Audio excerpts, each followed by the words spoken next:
Okay, now that we have the basic foundation of the front end and the back end and the application set up, the next thing we're going to do is tackle the database. And specifically with the database, we're going to be setting up a PostgreSQL database that interacts with our application via Django inside of our back end. The PostgreSQL database is going to be served or hosted on Supabase. Supabase is great.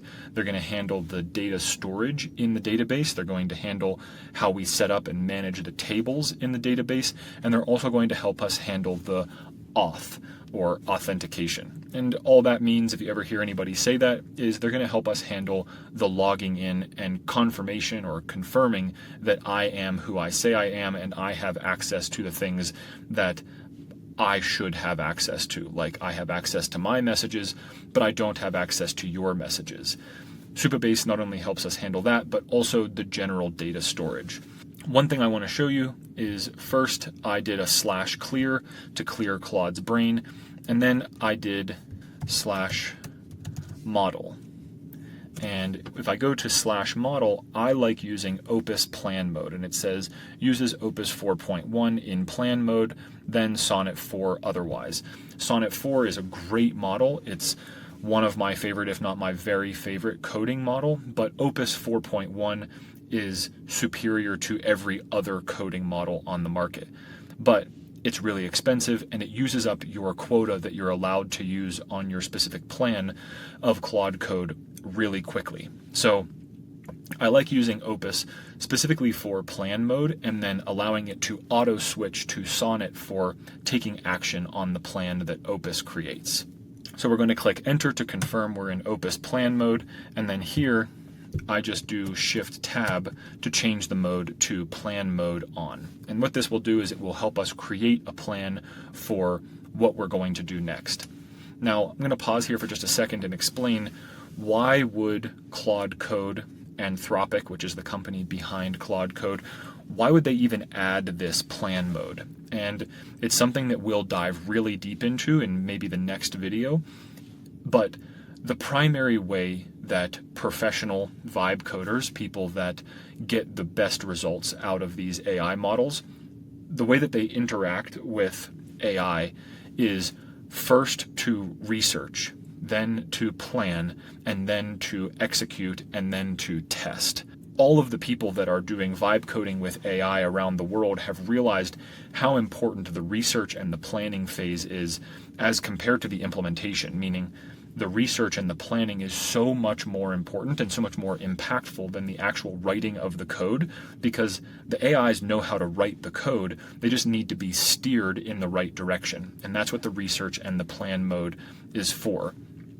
So knowing that, Anthropic has created this planning and research specific mode inside Claude Code to help us set the stage for Sonnet that will eventually go out and write the code for us. And I actually think it's quite interesting because Sonnet is a less performant model, a less smart model. And Anthropic knows, hey, it makes sense to put the smartest model on the most important part of the entire vibe coding process. That is the research and the planning phase. And then once we know the research and the planning is really good because we used a really smart model, then we can kick it off to another great model, but not the smartest model in Sonnet. So let's get started. So the first thing I'm going to do is tell Claude here what I want to do. I need your help setting up a database within the backend and using Django in this project. Specifically, we're going to be using Supabase and PostgreSQL. I want to set up a development-specific database, and I want to set up a production-specific database. And I want the Django settings to differentiate between or route to which of those databases we're interacting with, depending on specific settings that we put in the settings.py file. I want you to help me do a lot of research and go deep and think really hard about how we should set this up. I do not want to use Docker for this. I feel that it's overcomplicated. I just want the environment variables and the settings to dictate whether the code uses the development database or the production database. For now, though, I want you to plan and understand exactly what needs to be done, and I want you to put together a phase-based plan with subtasks under each phase for my team and I to follow and for us all to be on the same page with. Go out and do the research now to figure out how we can easily connect a development and production database to a Python Django-based backend for a mobile application. Also, it's important to note that we're going to be using Supabase for authentication in case there's anything that we need to worry about for that in this step. But right now, we're just planning with all of that in mind. Okay, let me make sure that this all worked properly. This looks a little bit weird. Okay, there's the text from Whisperflow that was just transcribed. It's just long because my message was long, and when I press enter, we'll be able to see it. So now Claude Opus 4.1 will go off and put together a to-do list of things that it needs to plan out in order to do what I just said and create the plan around what I just said. So it's going to explore the current project structure. It's going to research Django plus Supabase plus PostgreSQL integration patterns, research the environment-based database configuration best practices, research Supabase authentication integration considerations, and create a comprehensive phase-based implementation plan. Now, I want to pause real quick and explain why I was specific about not using Docker.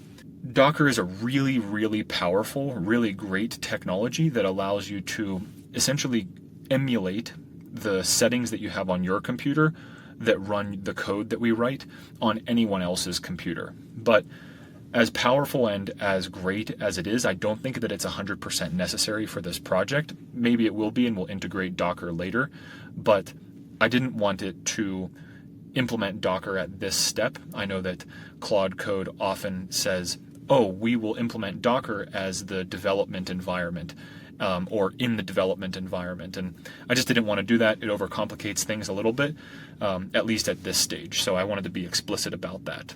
So we can see now that it's reading the files and performing a web search. It says, great, now let me research environment-based database configuration best practices for Django. And we can also see that this takes a little bit longer because Opus thinks a bit more and spends more resources to give us the answers that we need. So I'm going to let this sit and come back to me with the phase-based plan, which we'll then skim and we'll actually save to our project. So maybe I'll do that right now. I'm going to create a folder for our documentation. And then inside of that documentation folder, I'm going to create a plans folder. And then whenever Claude comes back and says, hey, I have your plan, I'm going to tell it to put the plan inside of there.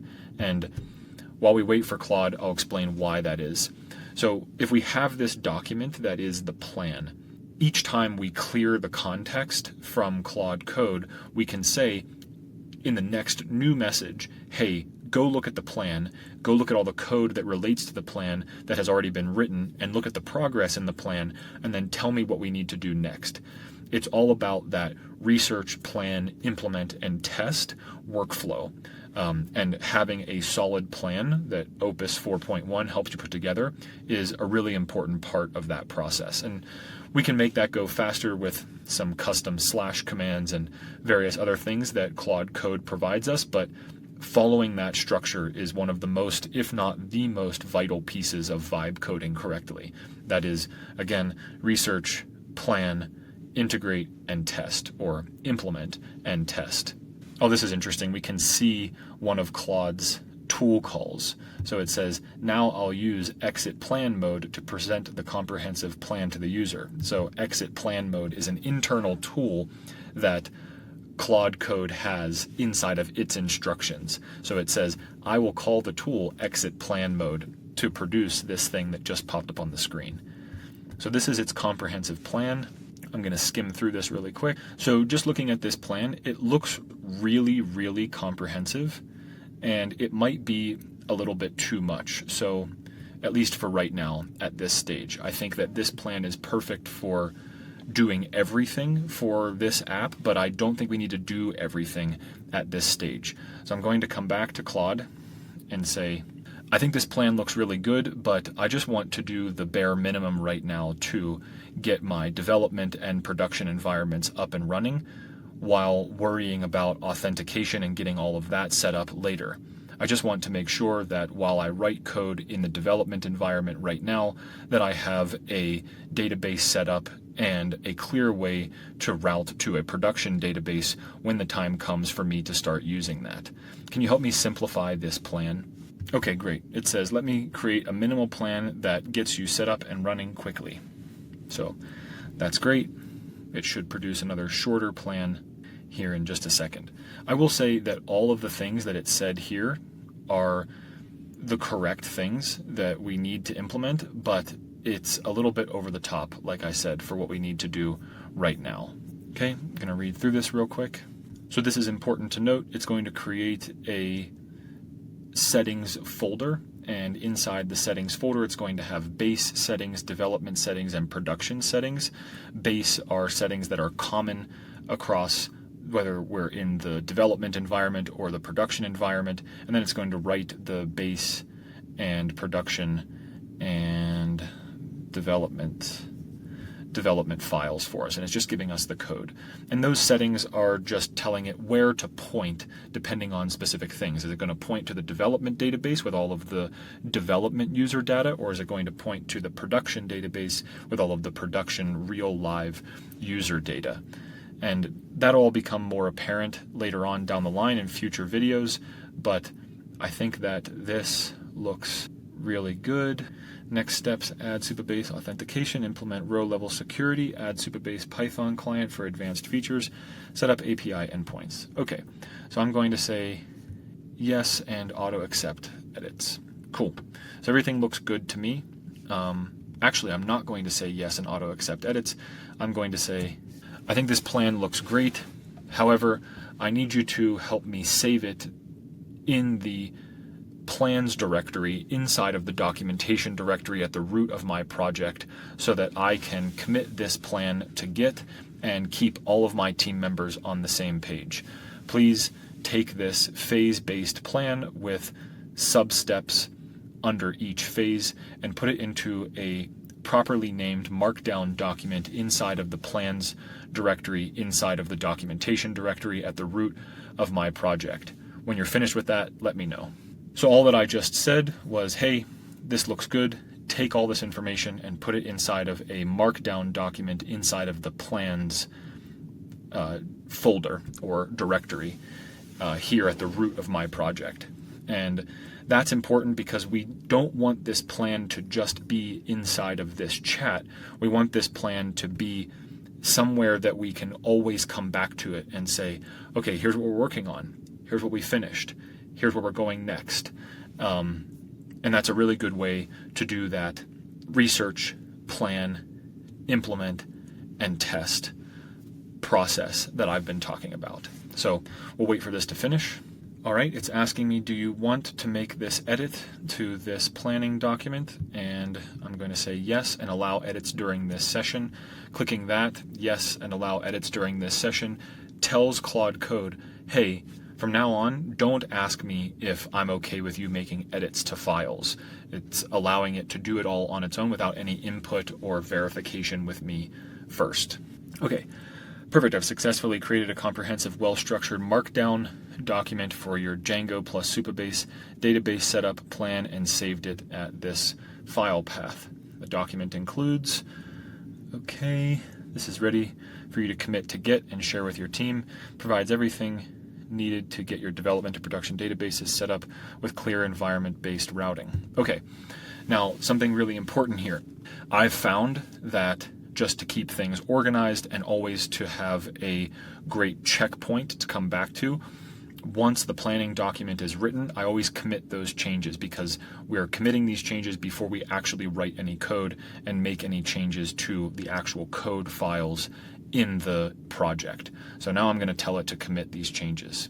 Please commit these changes to both local and master or local and remote master branches for this project. Even though I had a hiccup there, I said, or it will understand exactly what I'm talking about. That's the beauty of dealing with AI. So now it's added that documentation to the staged files that will be committed. It's writing the commit message, and then it's going to push those to GitHub. And there we go. Both master locally and master remote are on the same page, and we're good to go. Okay, now that we have this plan written, depending on how many conversation turns there are, this is sometimes a good place to do /clear and reset and go back with a new chat and say, hey, go look at the plan that we're working on and help me do this. We haven't had that much conversation here in this chat, so I'm not going to do that. But if you think, okay, I've had a lot of planning, a lot of research conversation, and the plan is now written, that may be a good time to clear the context and go and start a new chat that says, go look at this plan and start working on it. But I'm just going to do that here in this chat. Okay, great. Now I need you to tell me what you need me to do before we can start writing the necessary code and changing the files in order to implement this plan. Okay, it came back to me. Before we can start implementing your plan, I need you to handle the Supabase setup since that requires account access and project creation. Here's what you need to do. Required prerequisites, your tasks. Go to Supabase, create a project named Scheduler VCC Dev, AI Scheduler VCC Prod. For each project, go to Settings, Database, and copy the database host. That's what it will look like, the database password, the port, and that. Okay? And then I need you to give me the connection details for both projects so I can create the .env and .production files. You can share them in this format. Okay, great. I'm totally fine with going to get all this information for you and setting everything up. I would prefer to store everything in a single .env file at the root of my project instead of specific env files for production and development. So the .env file will be a file that we add down here. That file is where we store all of the secret information that we don't want other people to have access to. So like the password that gives everybody access to the database. If someone had that password, they could go in and read all of the messages from all of the users.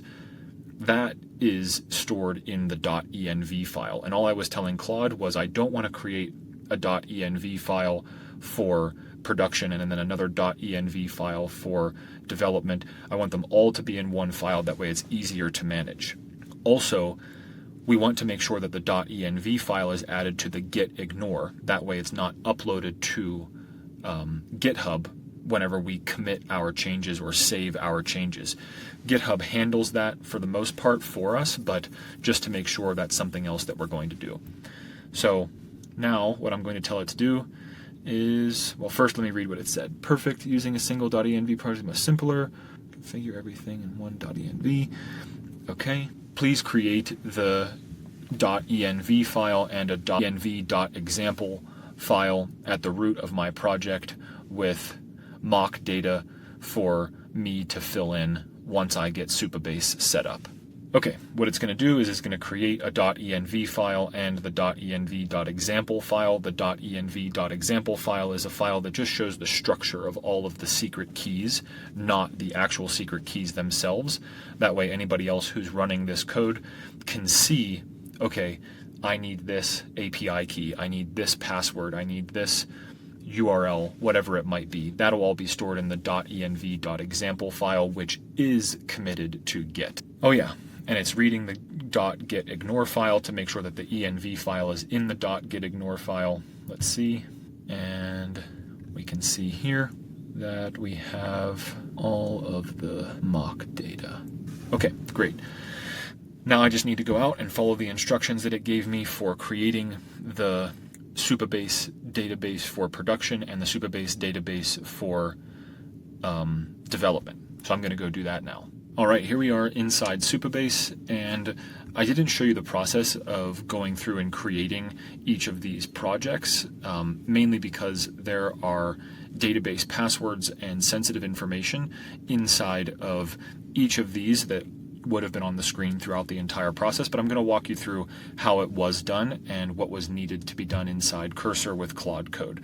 So all I did was come over here and click New Project.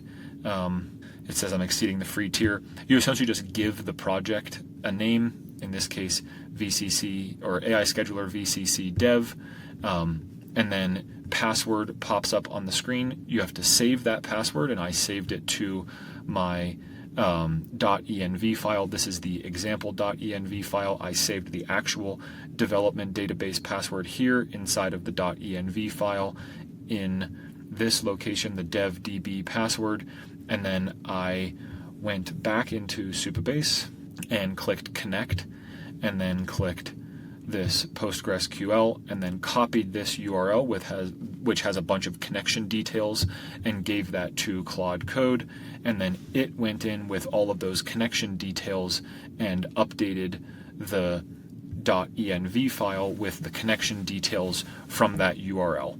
And then I did the exact same thing for the production database. I got the production database password and put it in here in the real env file, got the connection details underneath the PostgreSQL, and then copied those and gave Claude Code that entire URL.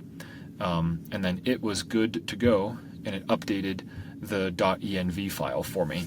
Now, let me show you where you can find your database password in case you need that.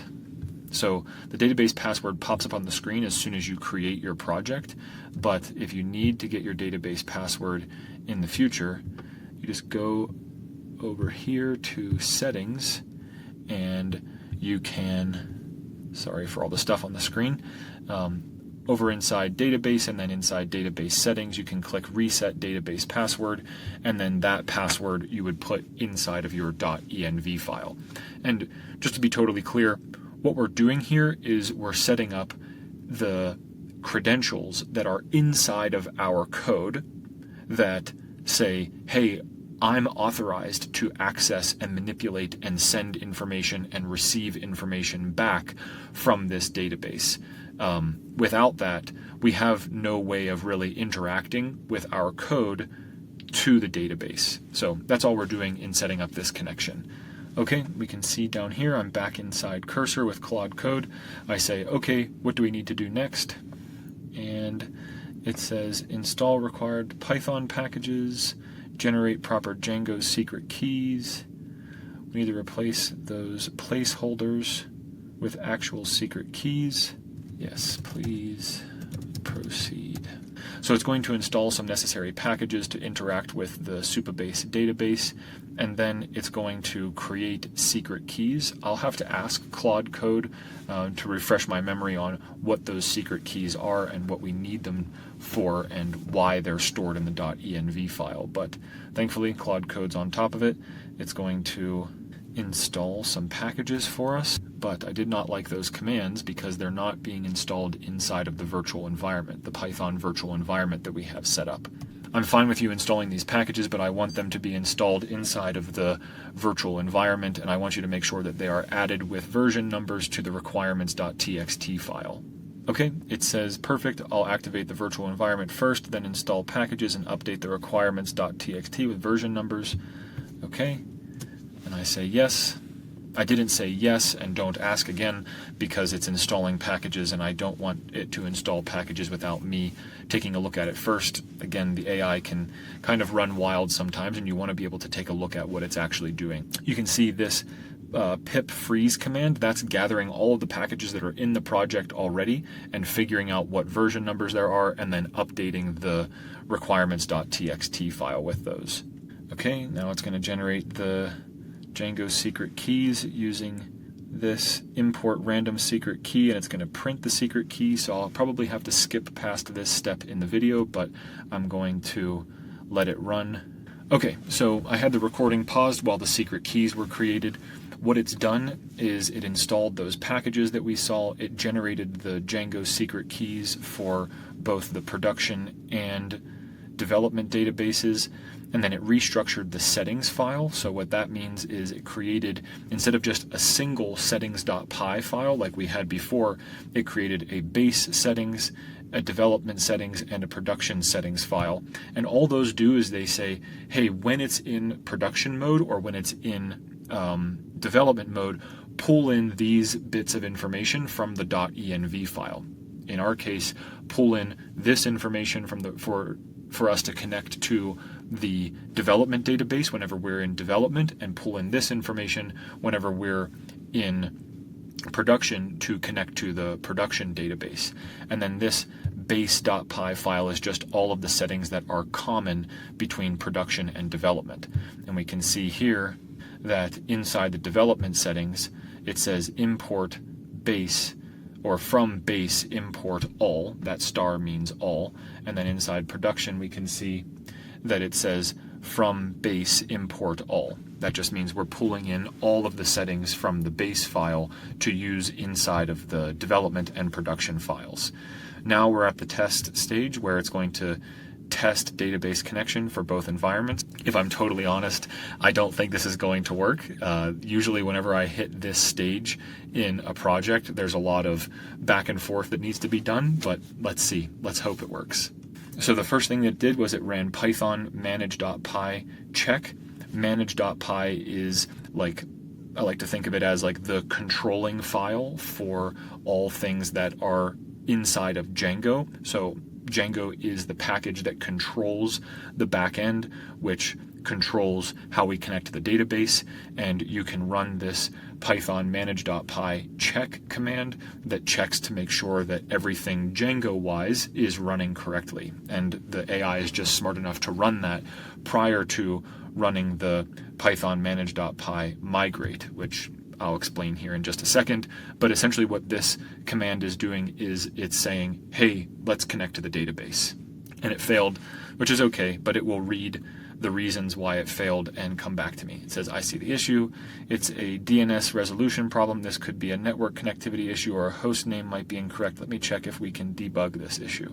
Okay, after a little bit of back and forth, the solution was to share a different bit of information with Claude for the code to connect to the database.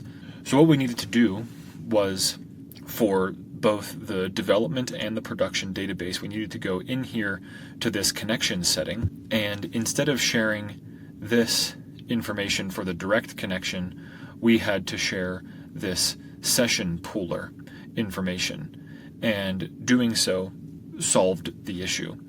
I just said to Claude, here's the direct connection information from the connection settings in Supabase, and here's the session pooler information from the settings, the connection settings inside Supabase. And it made the update to the necessary files, and everything worked correctly. It was able to connect to the database. So we can see here, session poolers handle connection management and routing automatically. They provide better performance for applications with multiple connections, more resilient to network issues and timeouts. And then it says down here, lessons learned. When Supabase provides multiple connection options, try session pooler first for external connections. Use direct connection only if specifically needed. So the major learning here was just to use that session pooler setting from the connection button at the top of the database settings. Okay, I just ran one more test to make sure that the connection to the production database was working correctly, and we can see down here, both your Supabase databases are now fully configured and working with your Django backend. You have complete development/production separation with easy environment switching through a single variable. If you have any questions or if you have any issues with this process, just send me a message or leave a comment. But the key is to put all of your settings first inside this settings folder, base, development, and production. Have a single .env file with all of your secret keys stored in there for both production and development databases. Create both a production and development database, and then give Claude Code access to the top option, the direct connection, and the session pooler, and tell it that the session pooler connection is likely the best way to connect, and ask it to update the env file. Doing that will allow it to connect, and it will update all of the necessary information if you just follow those directions. Again, let me know if you have any questions, but now, thankfully, our databases are pointing towards our Supabase databases.